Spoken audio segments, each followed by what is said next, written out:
Er mwyn cyfrifo trydydd isradd o rif, enghraifft trydydd isradd o 64, mae rhaid ni feddwl pa rif sy'n rhaid ni giwbio mwyn cael 64 fel yr ateb.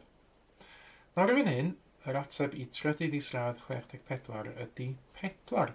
Oherwydd, os dwi'n ciwbio 4, gwneud y swm 4 di ciwbio, sydd yn golygu 4 llysu 4 llysu 4, mi ydw i'n cael 64 fel yr ateb. Nawr i wirio hyn y fan yma, 4 llysu 4 yn 16 i gychwyn, wedyn llysu fo 4 eto, deilios efo 4 drwy ddwblu a dwblu eto. Felly cychwyn o 16, dwblu, 32, wedyn dwblu eto i gael 64. Dwi yn gwirio fod 4 di ciwbio yn 64, ac felly mae trydydd isradd o 64 yn gorfod fod yn 4. Felly mae trydydd isradd a ciwbio yn dadwneud i gilydd. Yn union fel mae tynnu yn dadwneud adio, a mae rhannu yn dadwneud lluosi, mae trydydd isradd yn dadwneud y ciwbio. Felly, i gyfrifo trydydd isradd o unrhyw rif, mae'n ddefnyddiol gwybod neu o yn gallu gweithio allan yr rhifau ciwb. A gyfen hyn, os na i ystyried beth ydy'r 10 rhif ciwb gyntaf, mae 1 di ciwbio yn 1, mae 2 di ciwbio yn 8, ac yn y blaen. Mae yna fideo ar yr rhifau ciwb, ydych chi wylio, os ydych chi ddim yn cofio neu'n ansicr o'r gweithio allan yr rhifau ciwb yma fan hyn. 7 di ciwbio 343, 8 di ciwbio 512, 9 di ciwbio yn 729, a'r 10fed rhif ciwb 10 di ciwbio yn 1000. Nawr, os ydyn ni'n gallu cofio hyn, neu fel ydych chi yn gallu gweithio nhw allan, mae hynna'n helpu ni weithio allan symiau sydd yn defnyddio trydydd isradd. Oherwydd wedyn, os dwi'n holi beth yw trydydd isradd 729, enghraifft, fel dwi'n gweld o'r rhestr yma fan hyn, fod 9 di ciwbio yn 729, ac felly mae trydydd isradd 729 yn gorfod bod 9. A un swm cymhleth arall i orffen.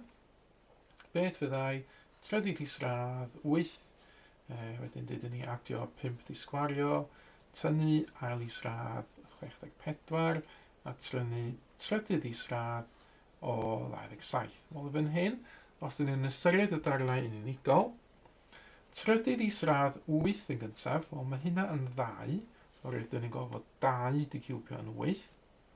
Adio ymlaen wedyn 5 di sgwario, wel mae hynna'n golygu 5 llysu 5, sydd yn 25. Tynnu ffwrdd wedyn ail isradd 64, sylwch nid trydydd isradd ond ail isradd. Wel fan hyn, pa rif sydd wedi sgwario yn rhaid 64 fel atab. Mae haid hyn fod yn 8, rhaid mae 8 di sgwario, 8 llysu 8 yn 64. Orffan tynnu ffwrdd trydydd isradd 27, wel mae haid i hwn fod yn 3, oherwydd dyn ni'n gweld fan hyn, bod 3 di ciwbio yn 27. Wedyn, mae rhaid fi weithio allan y swm yma. 2 adio 27 yn 2 adio 25 yn 27.